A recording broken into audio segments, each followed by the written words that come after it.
où tu as un Marseille qui, sur le plan physique, a toujours des baisses de régime en seconde période, tu vois. Et puis, quand je fais un peu les comparaisons par rapport à la saison dernière, au même stade de la compétition, ils en sont au même stade. C'est-à-dire qu'ils ont marqué autant de buts, 12 buts. Et la saison dernière, c'est une équipe qui ne prenait pratiquement pas beaucoup de buts. Alors, quand on fait un recrutement comme celui de cette saison du côté de Marseille, on prend quand même des garçons comme Thauvin, c'est débute la saison dernière, et Sidi passe, c'est aussi des passes décisives. Certes, peut-être que lui, c'est un cas particulier parce qu'il est arrivé en cours. Peut-être il est encore ça fait un en bout manque de temps de conditions. Il ne joue pas. Non, il ne joue pas. Savoir, hein. Ensuite, tu as le cas Khalifa. 13 buts l'année dernière aussi. Et je me dis, il joue pas non plus. Et tu as Payet la saison dernière, Dimitri, où c'est 12 buts et 12 passes. C'est-à-dire que dans cette équipe-là, avec l'arrivée de ces éléments-là, tu ajoutes normalement un une poids valeur. offensif. Sur le plan offensif, c'est une équipe où maintenant tu prends les deux meilleurs passeurs, Valbuena, Payet. Et puis tu ajoutes 2 attaquants supplémentaires qui ont marqué, qui ont fait leur preuve. Et là, tu t'aperçois que du côté de Marseille, c'est que depuis le début de saison, ils ont encore ces mêmes problèmes. Et quand on a les mêmes problèmes, on essaie de trouver des solutions. On essaie de savoir exactement comment peut-on les mettre et comment peut-on réussir à être Est-ce qu'ils t'ont déçu hier, Louis, beaucoup plus efficace. Bah évidemment, quand tu mènes 1-0, quand tu as cette chance de te retrouver en supériorité numérique, bon, c'est pas toujours dit que quand on est en supériorité, que l'on gagne des matchs. Mais en infériorité numérique, tu as au moins cette possibilité déjà.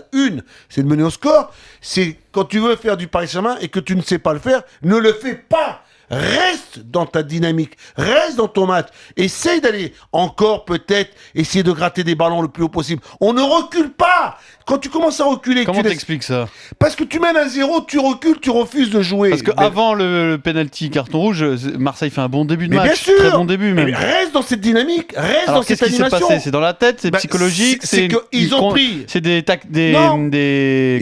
consignes. On appelle la sécurité, on appelle, tu sais, un côté où sécurité. Quelle sécurité ça ? Sécurité, c'est la première fois que j'emploie ça. J'en entends parler. Sécurité, on n'est pas là dans la sécurité. Quand on est sur un terrain, quand tu mènes 1-0, d'abord t'as déjà fait le plus dur.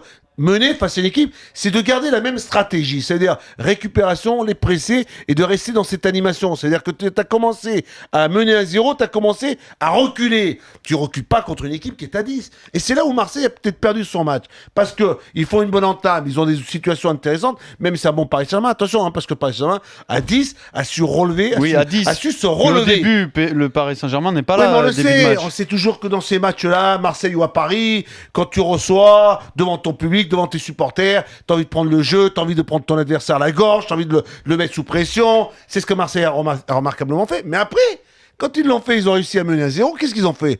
Ils ont reculé. Et comment ils prennent le but ? Lorsque Cavani empêche un ballon de sortir en touche sur un côté, qu'il la remet un centre, et c'est Maxwell.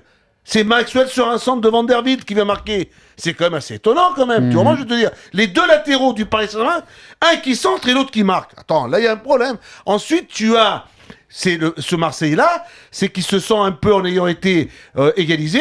Avant la mi-temps, c'est au plus mauvais moment, tu prends un but. C'est au plus mauvais, ça.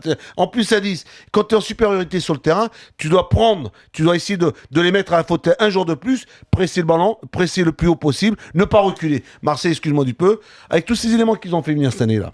Parce que là, il faut peut-être trouver aussi des raisons. Parce que là, c'est trop facile. On te dit, mais moi, cette équipe-là, je pense qu'il y a les raisons. Il y a des raisons d'y croire. Moi, je le dis avec sincérité. Hein, je suis pas là en train de passer la pommade ou ce que tu veux. Pourquoi ? Parce que je pense qu'il y a des garçons, il y a un milieu de terrain, il y a des garçons sur le plan offensif qui peuvent... Maintenant, ça sera à Elie d'essayer de faire en sorte à repositionner ou à recadrer ou à remettre en place certains de ces éléments. À Marseille, tu dois gagner ta place. À Marseille, c'est comme au Paris Saint-Germain, comme dans tous les clubs. Ménez, il n'a pas voulu rentrer, ils l'ont mis sur la touche. Et quand tu as des garçons qui ne sont pas à la hauteur, qui ne répondent pas présents, tu les mets sur le côté.